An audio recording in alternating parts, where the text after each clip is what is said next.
Good morning, everybody. It's me, Darlene, and I have Parkinson's. Today's Try It Thursday. I failed. There's not much else I can say. I was supposed to be doing line dancing this week.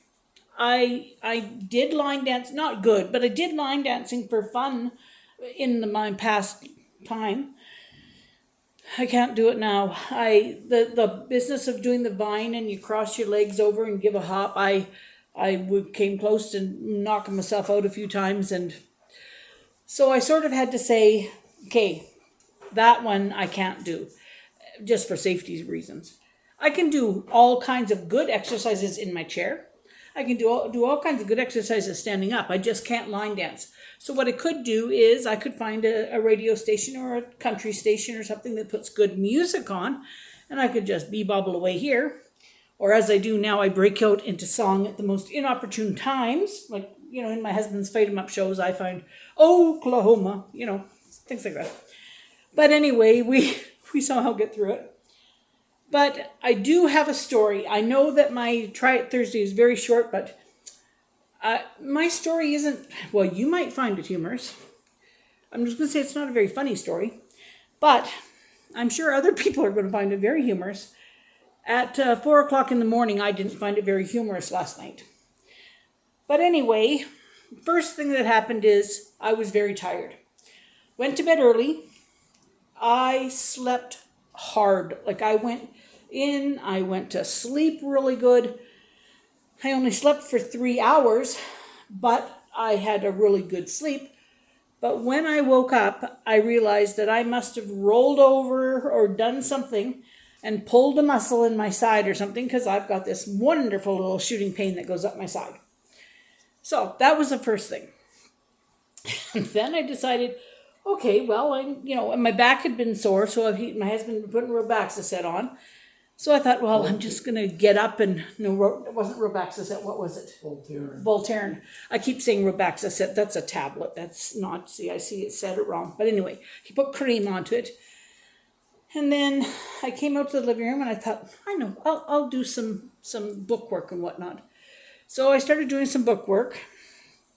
Now, one of the things that has been the bane of my existence here is when I make a mistake on when I say bookwork, it could be like making a menu plan or a shopping list or, just something I'm writing down or scrolling down and trying to decipher later. But when I was doing where was I going with that thought? See this, my brain is very scattered today. Anyway, I was making notes and whatnot, and I realized that I had made a mistake. Now, in good times, I would just cross it out, make a new thing. Bad times, I would go, I have to write the whole page over. I made a mistake here. So a few days ago, my daughter said, why don't we get you some whiteout? You can just white it out and then you don't have to rewrite the whole page. I thought, it's a Jim Dandy idea. Yeah. Liquid paint in my hands at 4 in the morning when I don't feel my fingers very good. I'm going to let you paint yourselves a mental picture of what happened. It was the first time I've opened it, cracked it open. Next thing I knew, the stick part of it was underneath my Pioneer Woman shelf. There was paint on my shirt that I couldn't get off. It was gone. My shirt had to be thrown away. There was paint all down my leg, paint under my shirt up at the top, under my arms. I was covered. Paint on my chair, and droplets of paint and a big blob on the floor. And I stood and I looked at the mess, and I didn't even know where to start. That wasn't going to cost us a fortune, because if I had wrecked laminate floors in an apartment building, it would have cost us a lot of money to fix this. And I didn't even know where to start. And so I went and I had to wake Bill up.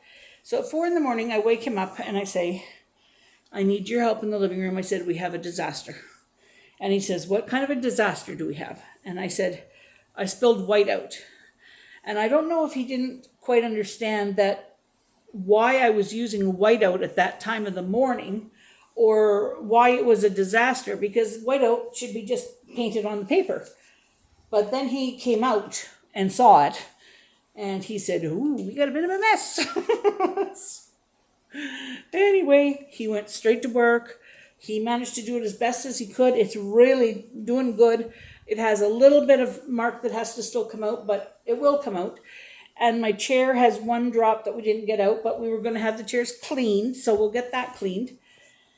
And I said to him, I said, you know, it doesn't matter how many years I have been married to him and how few years I was married the first time. But I said, the marked difference, because had I made that mistake in my first marriage, the outcome would have been a very different outcome from what I had last night. Bill just went to work and got it cleaned and then said, okay, well, let's go back to bed. And I said, I will right after I finish fixing up the mistake that I made on the paper. Silly me. Anyway, so you got current events. You didn't get a story. You got current events today. And that will tell you why I have so many stories, because that's kind of the way my life is. It's just a topsy-turvy sort of thing. So anyway, I'm sorry I can't line dance for you, but that's the way it goes, and I will have to try and find something else. Now next week's, I'm going to be looking forward to next week's Try It Thursday. Because I always start the week in advance and work at it so that I know what I'm doing. Well, next week I believe is crochet a dishcloth. Now I used to do a powerful lot of crocheting. I've done tablecloths and I've done blankets and I've done a lot of crocheting. But I haven't done it for a very long time because when my fingers stopped working, it was too hard.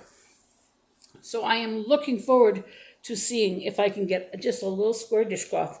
I don't care if it takes me 3 weeks. If I can get it, it will be an accomplishment. So anyway, I'm looking forward to trying that. And we're going to leave it at that. It's going to be a shorter video today. Hope everybody has a good day. Bye. No, it's still...